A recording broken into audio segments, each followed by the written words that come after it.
Congresswoman Pressley and Congressman Jim McGovern and I just returned from Louisiana, where we met with Rümeysa Öztürk at an ICE detention center in Basile, Louisiana, 100 miles west of Baton Rouge, 1,500 miles away from Somerville, Massachusetts, where she was swept up and off the streets and abducted by 6 plainclothes officers. I was struck by her strong spirit, despite having spent nearly a month in detention in conditions she has described as unsanitary and overcrowded, despite having suffered multiple asthma attacks while in custody, despite being very far from her loved ones. She told us she was afraid and that she would be killed in a brutal way as they abducted her. They were rough with her. They moved her from handcuffs to chains while they were transporting her. They kept asking her if her name was Rümeysa, and she was too afraid to tell her the answer.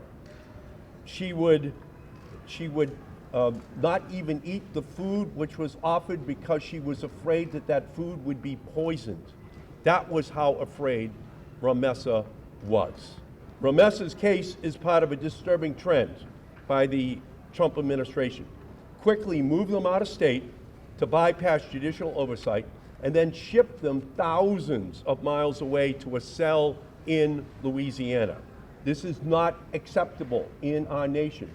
If you have committed a crime, you must be charged and the evidence must be presented. That is not happening for Rümeysa, but it is not happening for most of the other prisoners inside of that detention center.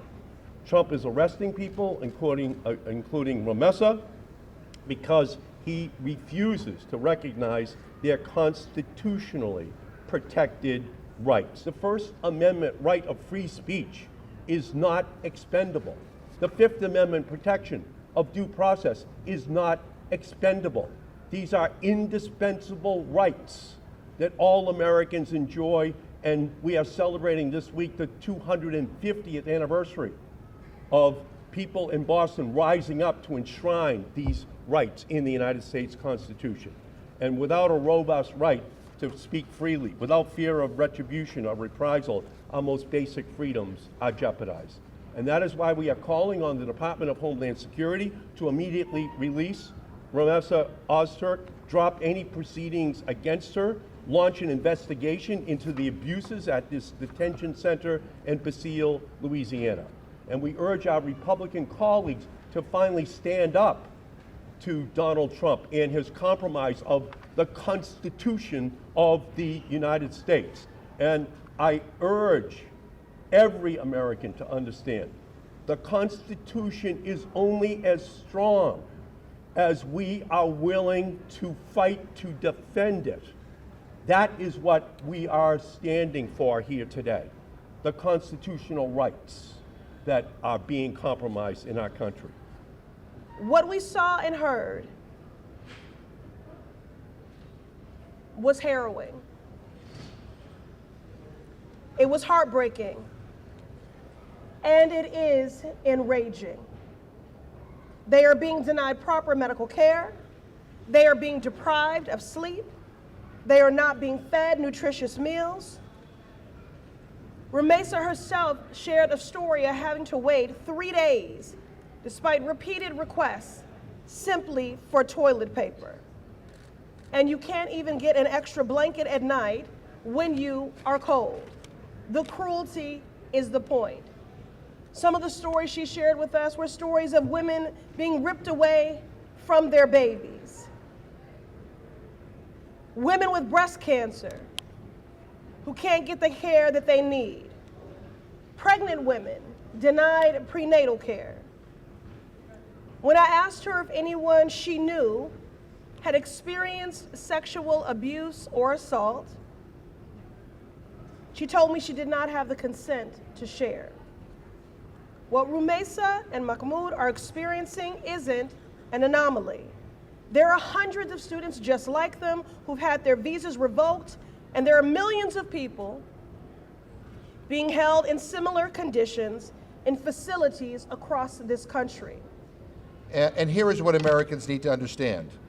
This starts with Rümeysa and Mahmoud, but it ends with you. If the government can imprison people like them who dissent without due process in this instance, there is nothing to stop the government from going after you too.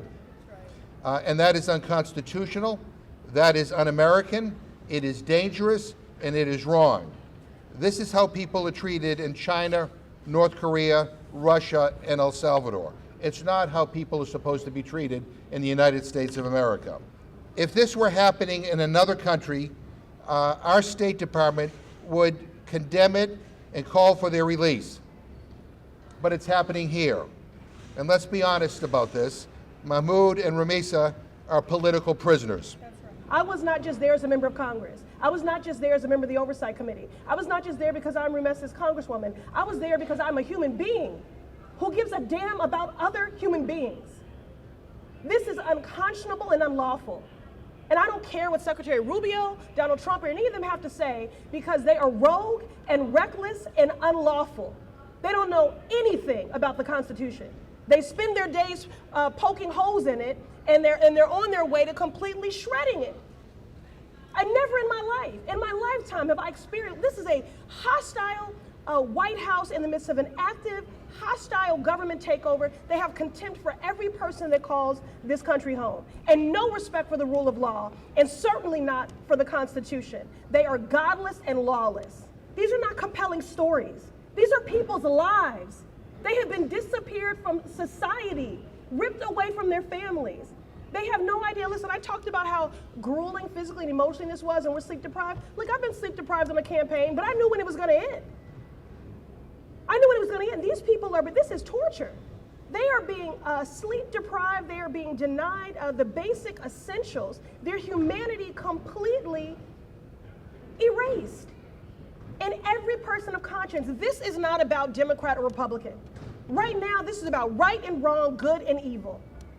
And people of conscience need to join us, apply pressure, continue to say their names, to demand their freedom, due process, justice.